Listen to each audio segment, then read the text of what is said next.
Sorry, dude. Because rebuilding's not half the fun, I get it.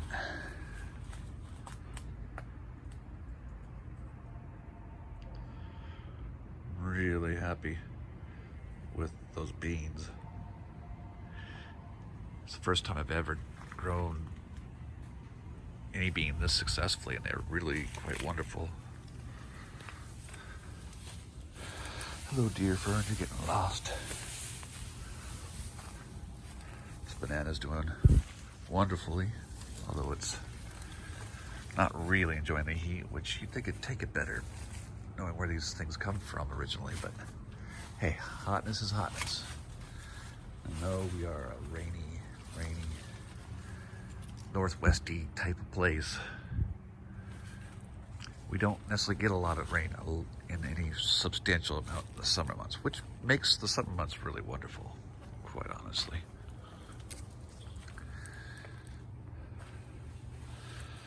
This was much less successful. The weeds are finding it very successful, but those two weeds, I don't really mind them finding it successful, because this, which I referred to as knotweed in the past, is also called smartweed, and there's another name for it, is a lovely plant which is definitely very edible and great in stir fries. And then over here, though you can see we planted some cucumbers here, they never took to this place. They just did not like it. But the mallow and this weed here is also very edible and refreshing. And you might have heard me talk about it, but when I was down in Costa Rica, and all mallows that fall into this, so this is a wild mallow, and I have another mallow which is more like a bush-like mallow, which most people would think of, but these mallows, all of them, have these wonderful rejuvenating properties. And so that weed, I almost weeded it out too much a few years ago, and I kind of like, once I found out it was such a great plant, kind of regretted it. So we're kind of letting it come back. The T-Rex is looking pretty amazing.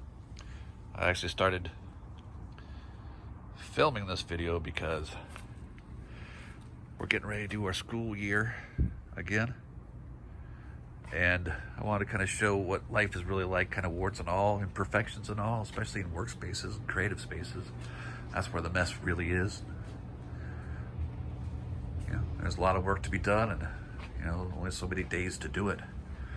And so I started this video because I was thinking about school and how, you know, I actually used to get a lot of steps in a day.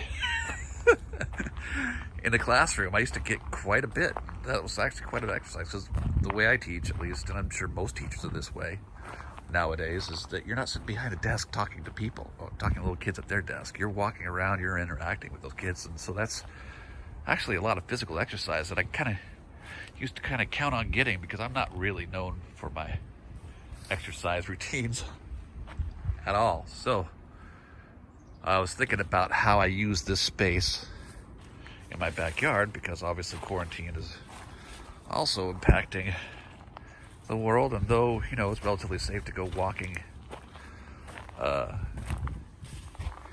in outdoor spaces generally, you know, I'm not really counting on the rest of humanity obeying what it takes to be respectful and caring for each other, quite honestly. Not from what I've seen. Not enough for me. And so now I'm thinking about how I use this path, these pathways back here. It's not a big yard, as you can see. It's very small. And so basically what I see myself doing is we've laid out a pretty good figure eight, actually. We've had pets in the past, and dogs need a place to run, and we have dogs that visit all the time. They need a place to run. And so it's actually laid out pretty good, because there's actually a place for a spastic dog to run around in circles and it'd still be kind of an adventure. But I'm wondering if that isn't true for human beings too, because here as I go along this path for the second or third time, I've already actually done this several times a day, but I thought I'd record it because, you know, for winter time, I might want a document to look back on. And look, the figure eight kind of allows a little bit of variety. A little bit of difference, you know, and as things grow up and I think establish, I'm expecting that these rooms will become more isolated and unique spaces, but for now, what we've been able to accomplish this year, this is pretty awesome, I think. And so along my route, do I have enough things to look at, to engage in, and to maybe take pause to think about? And this year, Michelle made the made the chicken spa pretty much in here. She's done a really nice job. I'm not going to open up in there, but where she's even put like a fatsia inside there to kind of encourage these guys to lay eggs in a jungle-like environment that they like to enjoy when they're out here, because they love it out here. But we need them kind of focused in there for now. So that's worked out well. So it's a nice little attraction. Get some funny birds to look at on the way. All right, so do I have alternative routes even in my own backyard? I do. I've taken this route before, but you know what? I haven't quite taken a right from this direction in this video. And it's not that that's great looking to look at, or I want to show off everything. For me, I'm just walking in my backyard, getting some steps in.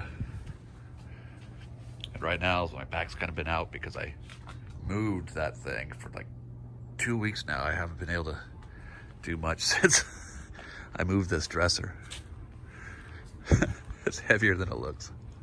And for a second there, I thought I was going to get it out of the basement myself. Which didn't happen. And so do I have things to adventure through and look at? Yeah, and gosh, you know, I'm so appreciative of that. It makes me think everybody needs a space where they can have some solitude and some interaction with green space. And I know maybe a lot of people aren't desiring solitude right now when we're separated from each other.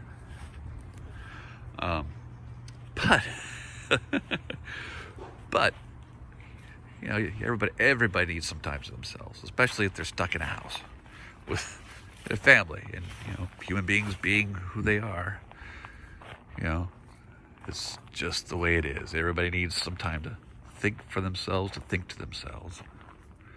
And I think that's especially true these days. But also green spaces, you know, if used right, can be spaces where people can congregate too. We have social distancing, and that's made a lot of challenge to interacting with even our closest family that do live in town. And we're able to at least, you know, have masks on back here and be seated far enough away that we can still hear each other though, and interact and have it be a pleasant environment. And so that is valuable. And so I imagine even if you don't have family, but you live in a community, maybe you're in a retirement community or something like that, having a space where you can do that is vital, I am sure.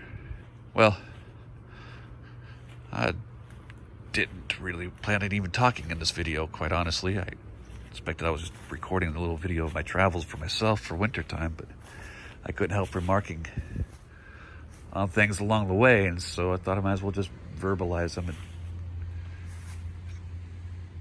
let it be what it is. All right, take care.